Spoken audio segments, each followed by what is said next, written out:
बहुत पुराने समय की बात है। नदी किनारे बसा हुआ एक छोटा सा गांव था। नाम था ढोलपुर। गांव छोटा था मगर किस्से बड़े बड़े होते थे। कोई किसी के खेत की गाय चुरा ले जाता, कोई किसी के आम तोड़ लेता, कोई किसी की चप्पल पहनकर भाग जाता।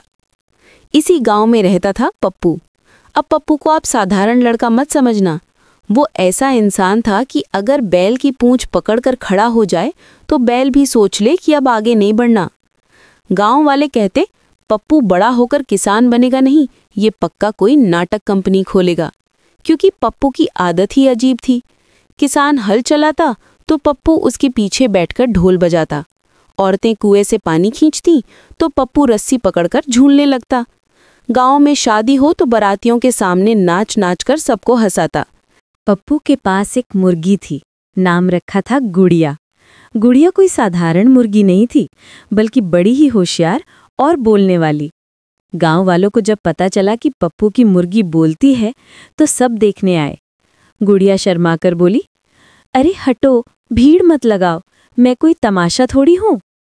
गांव वाले दंग रह गए। रामलाल बोला, अरे ये मुर्गी तो हमसे भी अच्छी हिंदी बोलती है। पप्पू छाती तानकर बोला, देखा, कहा था ना मेरी गुड़िया सबसे स्पेशल है। गुड़िया अक्सर पप्पू को डांटती, अरे नालायक, तू दिन भर खटिया तोड़ता रहता है, कुछ काम धाम भी कर लिया कर।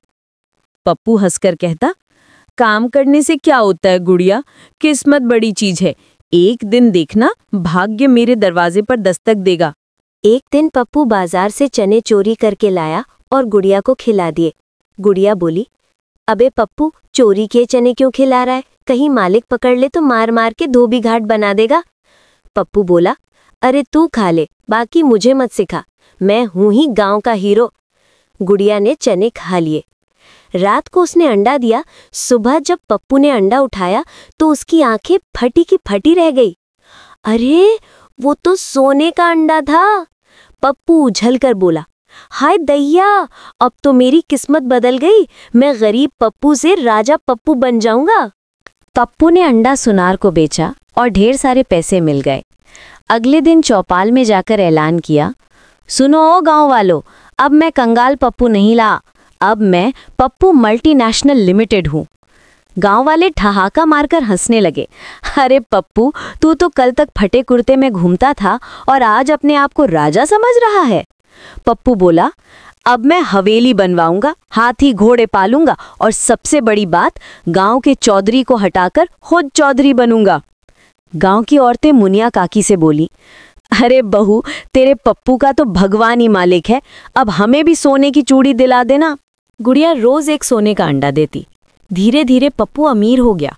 उसने नया मोबाइल खरीदा, मोटरसाइकिल ले ली, यहाँ तक कि गांव की पनवाड़ी की दुकान भी खरीद ली। अब पप्पू का घमंड आसमान छूने लगा। अरे मैं तो अब शाहजहां से भी बड़ा आदमी हूँ, ताजमहल नहीं, मैं सोने का स्टेडियम बनवाऊंगा। गुड़िया बोली, अभी पगले थोड़ा शांत रह, संतोष करना सीख। पप्पू बोला, संतोष वो तो गरीबों का बहाना है, अमीरों को तो सब कुछ चाहिए, समझी। एक दिन पप्पू सोचने लगा कि अगर गुड़िया रोज एक अंडा देती है तो उसके पेट में 100 अंडे होंगे। अगर सब एक साथ निकाल लूं तो मैं रातों रात अरबपति बन जाऊंगा। गुड़िया ने चेतावनी दी, पप्पू लालच मत कर, अगर मुझे काटा तो तुझे पछताना पड़ेगा। पप्पू बोला, अरे तू क्या जाने बिजनेस का फंडा, बड़े आदमी रिस्क लेते हैं। रात को पप्पू छुपकर छुरी लेकर आया। गुड़िया बोली, अबे ये क्या कर रहा है।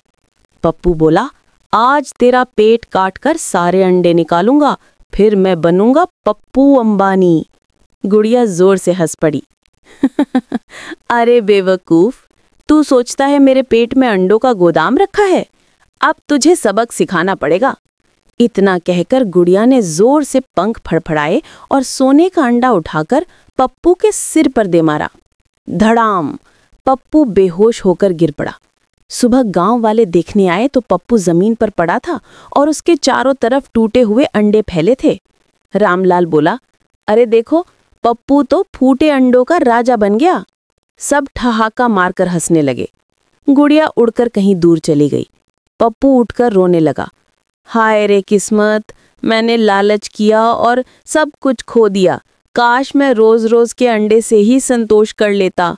गांव के बच्चे पप्पू के पास आए और बोले, काका, आपने मुर्गी क्यों काटनी चाहिए? पप्पू ने आह भरकर कहा, बच्चों याद रखना, लालच बुरी बला है। धीरे धीरे मिलने वाली कमाई ही असली दौलत है।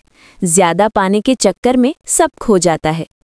गांव वाले बोले, वाह पप्पू, तूने बिना गुरु बने हमें बड़ी शिक्षा दे दी। और सब जोर जोर से हंसने लगे। कहानी की सीख, लालच हमेशा नुकसान कराता है। जो धीरे धीरे मिलता है उसी में संतोष करना चाहिए। मजाक और हंसी के बीच भी ये सीख याद रखनी चाहिए कि अत्यधिक लालच इंसान को बर्बाद कर देता है।